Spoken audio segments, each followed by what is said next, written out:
கிறிஸ்துவின் சபையார் வழங்கும் கிறிஸ்துவின் வசனம் நிகழ்ச்சியை கேட்க உங்கள் யாவரையும் அன்புடன் அழைக்கிறோம். கிறிஸ்துவின் வசனம் இது கிறிஸ்தவர் கீதம், பரிசுத்த வேதம் பறைசாற்றும் வசனம்.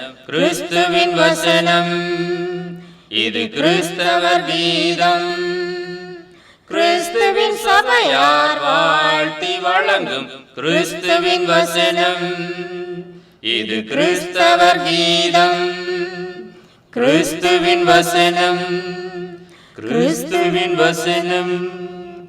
வேதாகம ஆராய்ச்சி நேரத்திற்கு உங்களை வரவேற்கின்றோம். Welcome to the Bible study R.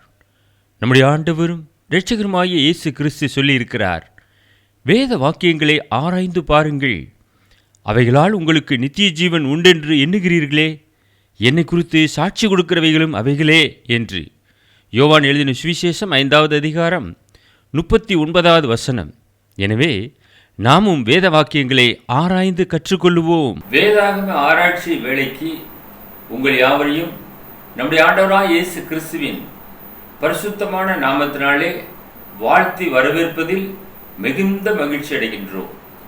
இன்றைய நாள் வேதாகம ஆராய்ச்சிக்காக தேவனுக்கு பிரியமானதை செய். Do those things that please God. இன்றைக்கு நாம் தேவனுக்கு பிரியமானதை செய்து கொண்டிருக்கின்றோமா?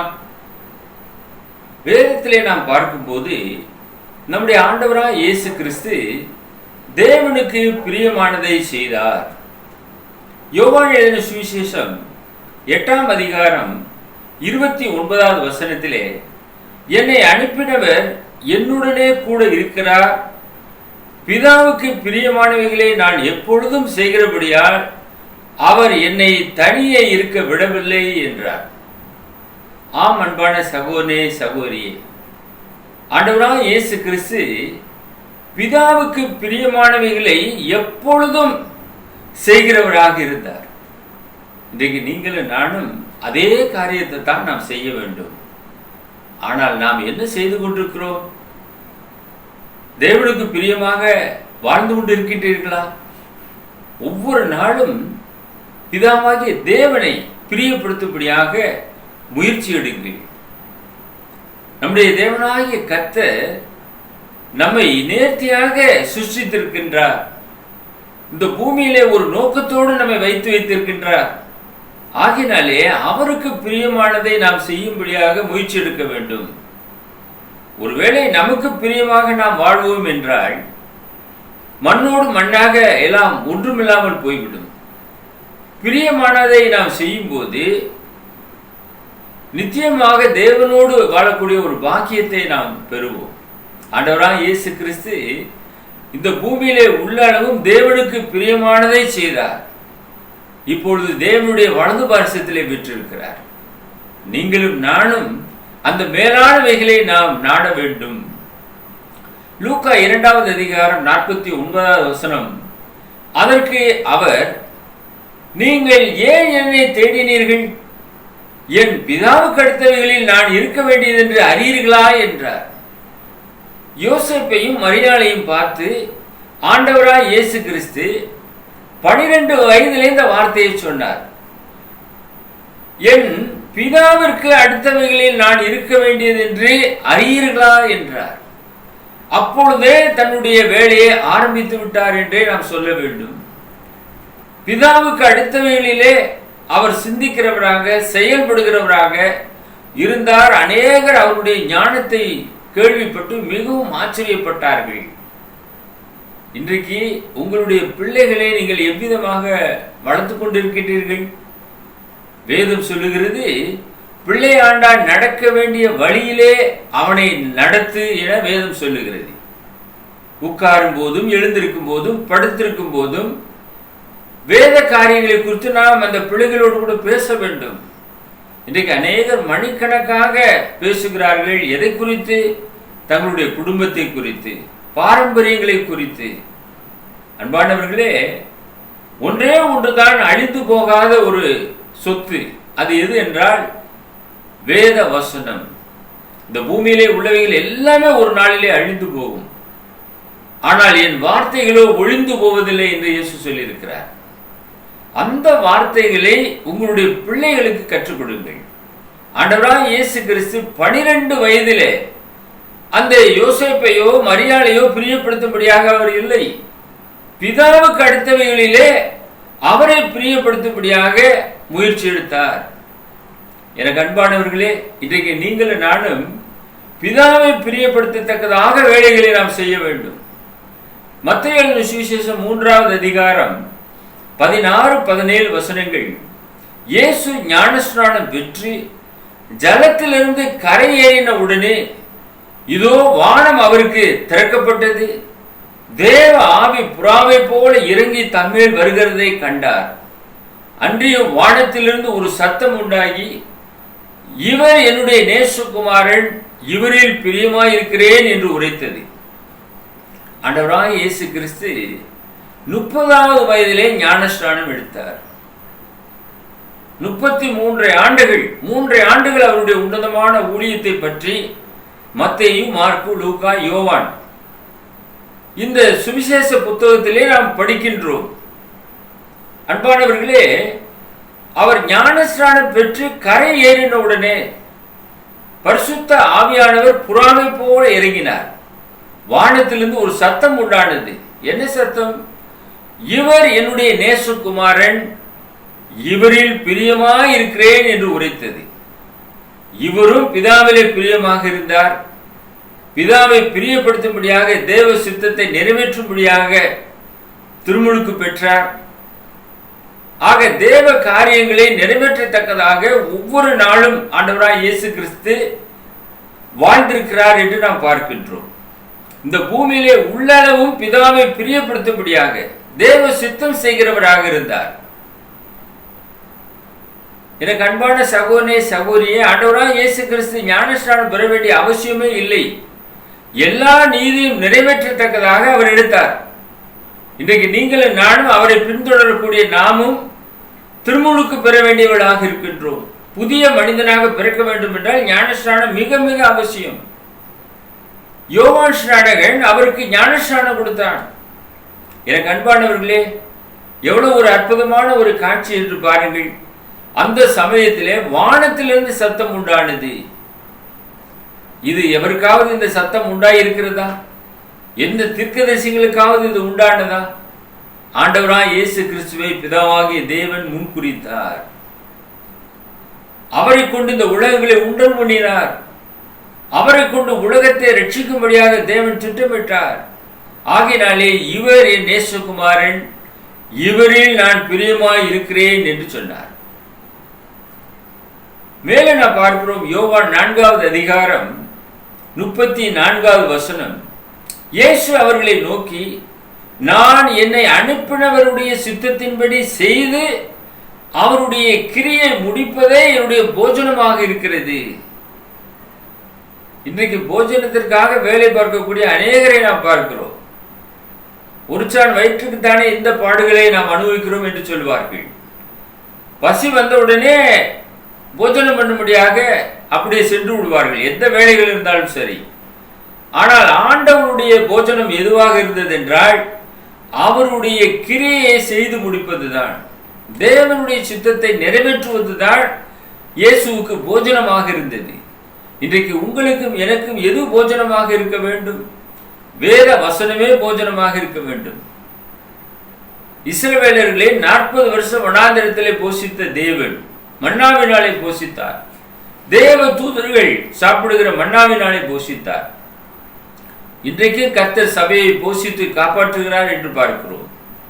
வசனத்தினாலே நாம் போஷிக்கப்படும் போது திருப்தி அடைவோம். அன்பானவர்களே, தேவனுடைய சித்தத்தை நாம் நிறைவேற்றும் போது அதுவே நமக்கு போஜனமாக மாறுகிறது.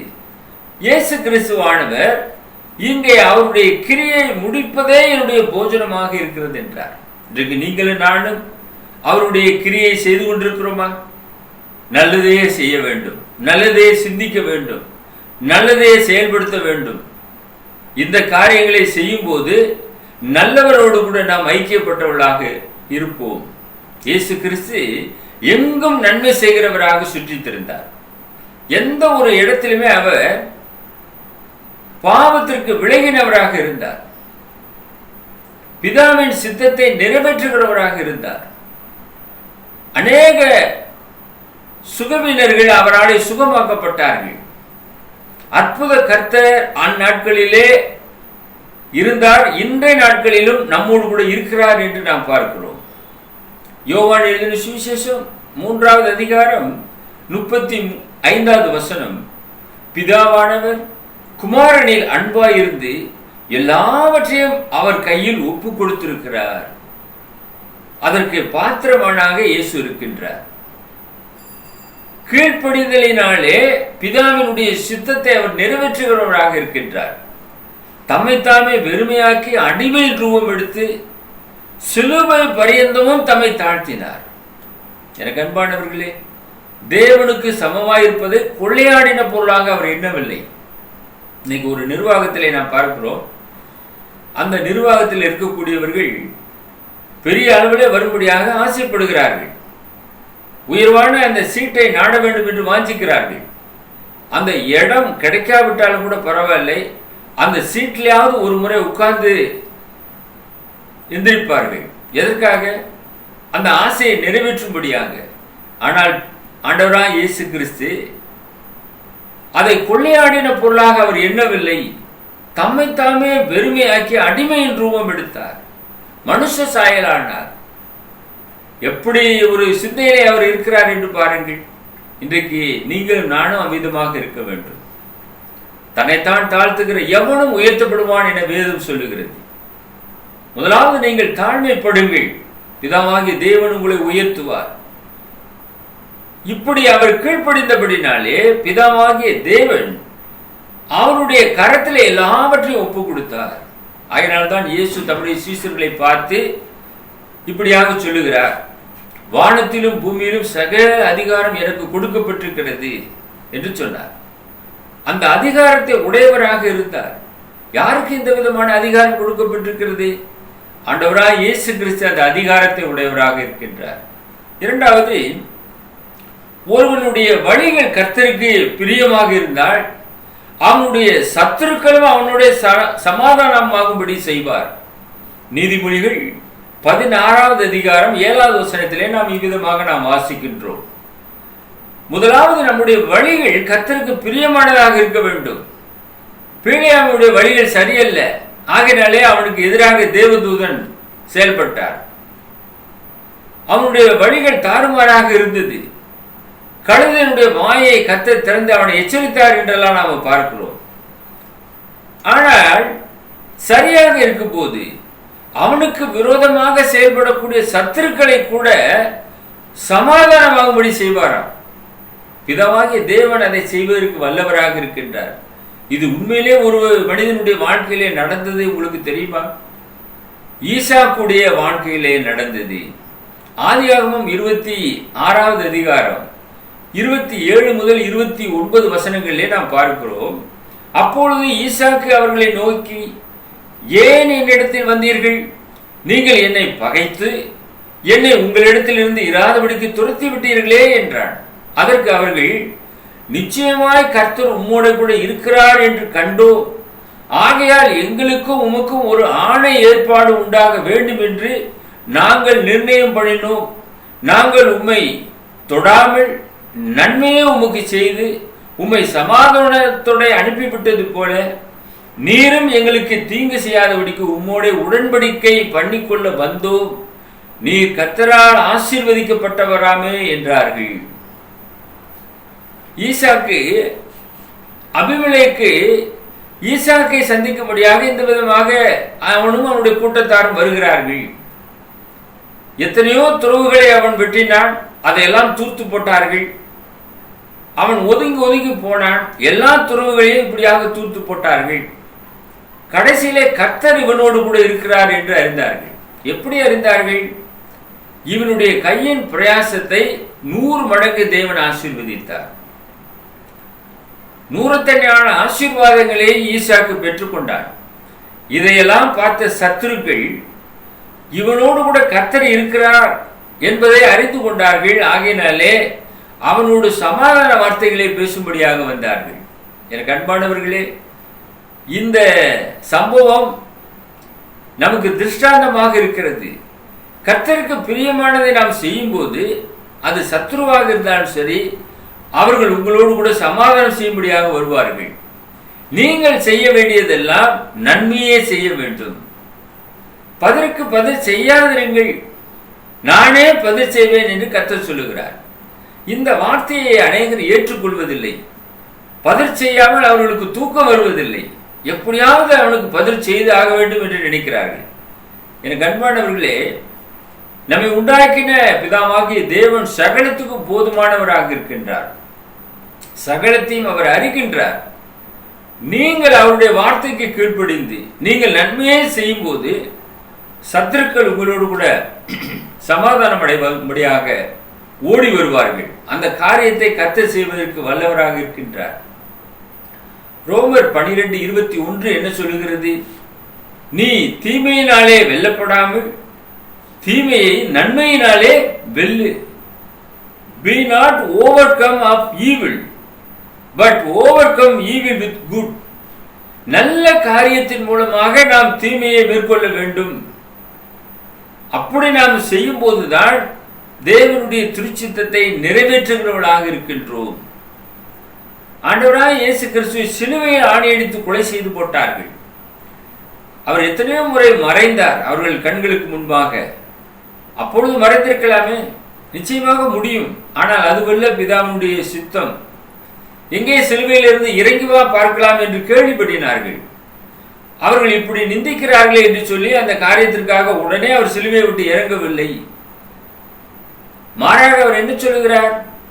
பிதாவே, தாங்கள் செய்கிறது இன்னதென்று அறியாமல் இவர்கள் செய்கிறார்கள், இவர்களை மன்னியும் என்று ஜெபம் பண்ணினார். இன்றைக்கு நீங்களும் நானும் செய்ய வேண்டிய வேலை அதுதான்.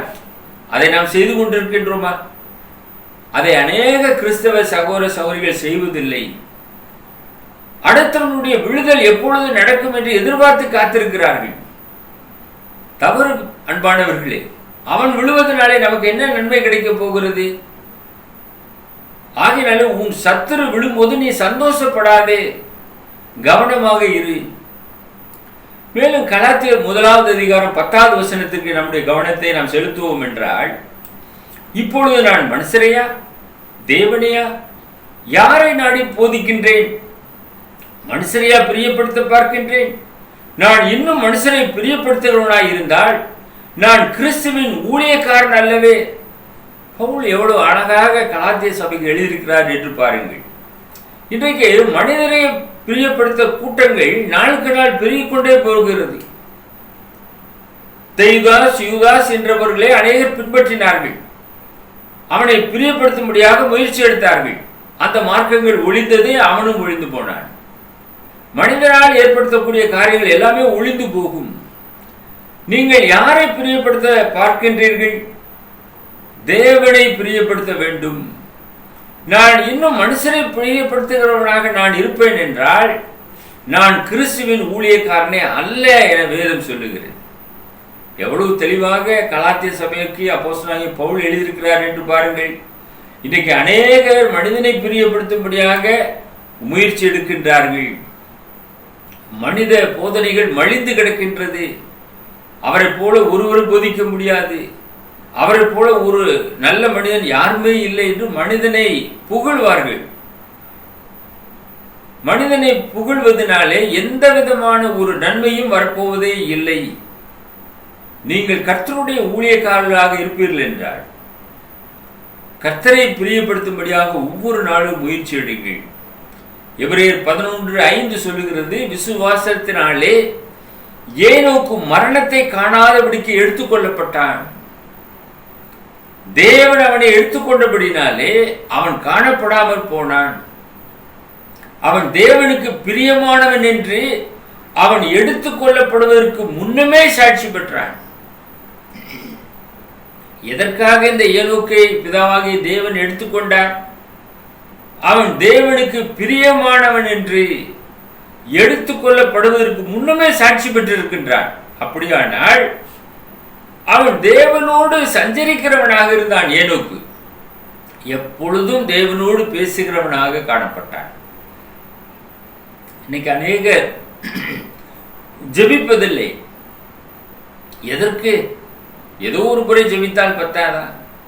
சபை ஆராதனைக்கு கடந்து சென்று ஜெபித்தால் போதாதா? எனக்கு அன்பானவர்களே, ஒரு நொடிக்கு எத்தனை முறை நாம் மூச்சு வாங்குகின்றோம், பிரீத் பண்ணுகிறோம்?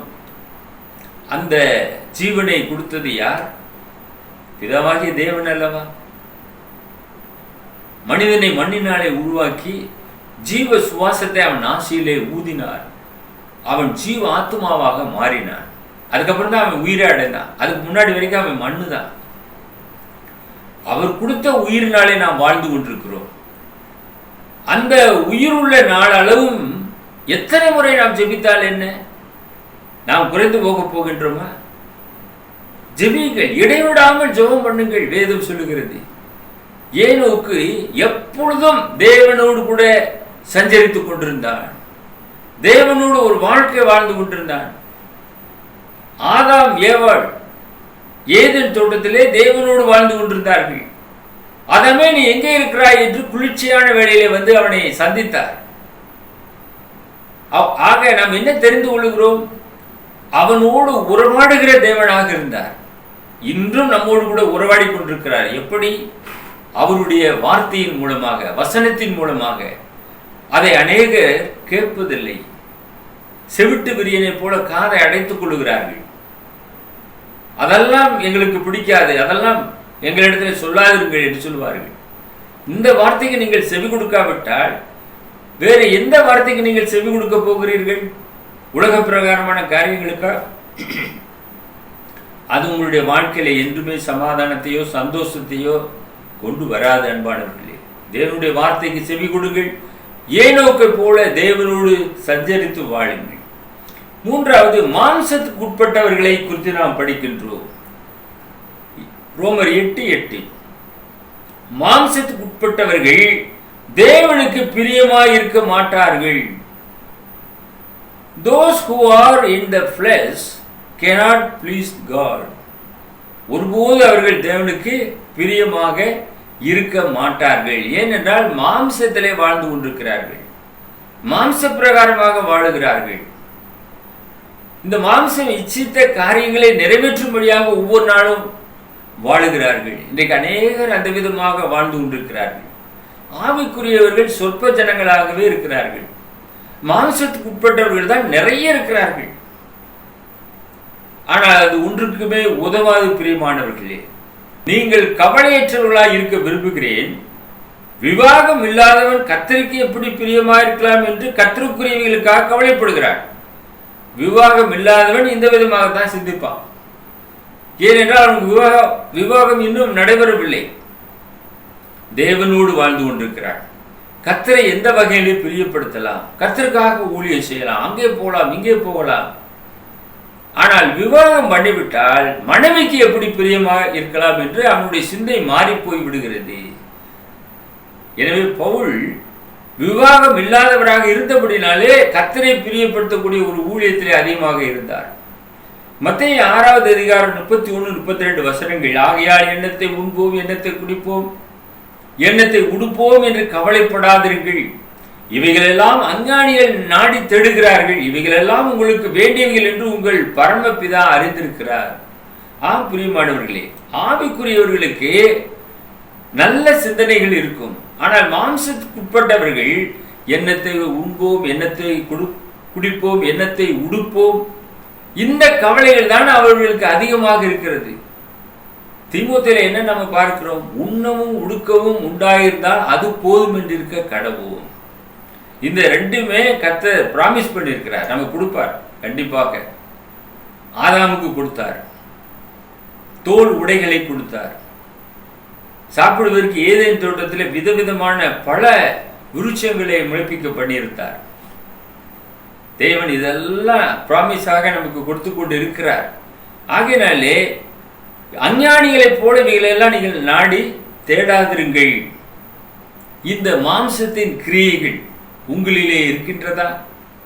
விபச்சாரம் இருக்கிறதா? வேசித்தனம், அசுத்தம், காம விகாரம், விக்கிரக ஆராதனை. இந்த விக்கிரக ஆராதனைக்கு விலகி ஓடுங்கள் என வேதம் சொல்லுகிறது. தேவன் விக்கிரக ஆராதனை ஒருபோதும் ஏற்றுக்கொள்வதே இல்லை. எனக்கு ஒப்பாக வானத்திலும் சரி, பூமியிலும் சரி, பூமியின் கீழ் தண்ணீரிலும் சரி, யாதொரு விக்கிரகத்தை நீங்கள் உண்டாக்கவே வேண்டாம், எனக்கு ஒப்பாக நீங்க உண்டாக்கவே வேண்டாம்னு சொல்லிட்டார். நாம் உண்டாக்கலாமா? ஒரு மனுஷ சாயலில் உண்டாக்குகிறார்கள், அல்லது ஒரு மிருகத்தின் சாயலை உண்டாக்குகிறார்கள், அல்லது கடல்வாழ் ஜந்துக்கள் சாயலிலே உண்டாக்குகிறார்கள். அவைகளுக்கு தேவன் ஒப்பாக முடியுமா? நம்ம எல்லாம் உண்டாக்கின பிதாவாகிய தேவன் எப்படி இருப்பார்? சிந்தித்து பாருங்கள். ஒருவரும் சேரக்கூடாத ஒளியிலே அவர் வாசம் செய்கிறார். யாருமே அதை பார்க்க கூட முடியாது, கண்களாலே சேரவும் முடியாது. அப்படிப்பட்ட இடத்திலே அவர் தேவன் வாசம் செய்கிறார். அவரை போய் நாம் இந்த பூமியிலே உள்ளவைகளுக்கு ஒப்பாக நாம் சொல்லலாமா? செயல்படுத்தலாமா? உண்டாக்கலாமா? அதுதான் விக்கிரக ஆராதனை என்று வேதம் சொல்லுகிறது. அதை ஒருபோதும் செய்யாதிருங்கள். பில்லி சூனியங்கள், தேவனுக்கு அருவருப்பான காரியங்கள், பில்லி சூனியங்கள், பகைகள், விரோதங்கள், கொலைகள், வைராக்கியங்கள், கோபம், சண்டை, பிரிவினை, மார்க்க பேதங்கள், இவைகளெல்லாம் மாம்சத்தின் கிரியைகளாக இருக்கிறது. மாம்ச இச்சிக்கிறபடினாலே நீங்கள் எல்லாம் செய்ய தூண்டுகிறது, இவைகளெல்லாம் செய்ய சொல்லுகிறது. பொறாமைகள், இன்றைக்கு பொறாமை மனிதனை ஆட்டுகிறது. ஒருவனுக்கு ஒருவன் பொறாமை, சம்பந்தமில்லாத நபர் பொறாமைப்படுகிறான். என்ன காரணம்? ஏன் அவனுக்கு பொறாமை வருகிறது? அவன் ஆள் நன்றாக இருக்கின்றான், அவன் நல்ல வஸ்திரங்களை உடுத்திருக்கின்றான், அவனுக்கு எப்படி வந்தது இவைகள் எல்லாம்? இது ஒரு பொறாமை. உழைப்பதற்கு மனதில்லை, பொறாமைப்படுவதற்கு அளவில்லை. தேவனுடைய ராஜ்யத்தை இவர்கள் சுதந்திரிக்க முடியாது. எனக்கு அன்பான சகோதரனே, சகோதரியே, அவர்கள் ஒருபோதும் சபைக்குள்ளாக வர முடியாது என நாம் பார்க்கிறோம். ஏனென்றால் மாம்சத்தின் கிரியைகள் அவர்களை பற்றி கொள்ளுகிறது. அவைகளின் முடிவு அழிவு என வேதம் சொல்லுகிறது. ஆகினாலே மிக கவனமாக இருங்கள். கடைசியாக, மனுஷருக்கு பிரியமாயிருக்க விரும்புவர்களாக அநேகர் பார்வைக்கு ஊழியம் செய்கிறார்கள். எபேசியர் 6:6 சொல்லுகிறது, மனுஷருக்கு பிரியமாயிருக்க விரும்புவர்களாக பார்வைக்கு ஊழியம் செய்யாமல் கிறிஸ்துவின் ஊழியக்காரராக மனப்பூர்வமாய் தேவனுடைய சித்தத்தின்படி செய்யுங்கள். இதுக்கு ஒவ்வொருவரும் மனப்பூர்வமான ஒரு ஊழியத்தை செய்ய வேண்டும். கிறிஸ்துவின் ஊழியக்காரர்களாக இருந்து கொண்டு ஊழியம் செய்ய வேண்டும். தேவனுடைய சித்தத்தின்படியாக செய்ய வேண்டும். மனுஷனை பிரியப்படுத்தும்படியாக நாம் ஊழியம் செய்வோம் என்றால் அது நிச்சயமாக அழிந்து போய்விடும். தேவனுக்கு பிரியமானதை செய்யுங்கள். மனப்பூர்வமாக நீங்கள் தேவனுக்கு ஊழியம் செய்யுங்கள். தேவனுடைய சித்தத்தின்படி செய்யுங்கள். எங்களை நேசித்து வழி நடத்துகிற எங்கள் பரலோகத்தின் பிதாவே, உம்மை பிரியப்படுத்தத்தக்கதாக உமக்கு பிரியமானதை இந்த பூமியிலே உள்ளளவும் நாங்கள் செய்யத்தக்கதாக தேவரீர் எங்களை நீர் பிரித்தெடுத்த தயவிற்காக உம்மை துதிக்கிறோம், ஸ்தோத்திரிக்கிறோம். ஏனோக்கை போல உம்மோடு சஞ்சரிக்கக்கூடிய பாக்கியத்தை எங்களுக்கு தர வேண்டுமா நாங்கள் ஜெபம் பண்ணுகிறோம். இந்த தொலைக்காட்சி நிகழ்ச்சியை பார்த்து கொண்டிருக்கிற அருமையான நேயர்கள், கிறிஸ்துக்குள்ளான சகோதர சகோதரிகள் யாவருக்காக நாங்கள் பாரத்தோடு ஜெபம் பண்ணுகிறோம். உமக்கு பிரியமானதை செய்யத்தக்கதாக உம்முடைய வசனத்தின்பால் அவர்கள் ஈர்க்கப்பட்டு ஒவ்வொரு நாளும் உமக்காக வாழ்ந்து ஆவிக்குரியவர்களாக வாழ்ந்து உம்முடைய சித்தம் செய்யத்தக்கதாக அவர்களை பிரித்து எடுத்து ஆசீர்வதித்து வழிநடத்திய வேண்டுமாய் எங்கள் அன்பின் ஆண்டவர் இயேசு கிறிஸ்துவின் விலையேற பெற்ற நாமத்தில் இந்த ஜெபத்தை தாழ்மையோடு ஏறெடுக்கிறோம் எங்கள் பரலோகத்தின் பிதாவே, ஆமென். எங்கள் முகவரி the Word of Christ, post office box number 5, Batlagundu 624202, South India. அவர் mobile number 9443558041. Another number 6379350509. Email address urgenandglory@gmail.com. View our The Word of Christ program on YouTube channel. May God bless you all. மீண்டும் அடுத்த நிகழ்ச்சியில் உங்களை சந்திக்கும் வரை கர்த்தருடைய கிருபை நம் அனைவரோடும் கூட இன்றும் என்றும் சதா காலங்களிலும் இருப்பதாக.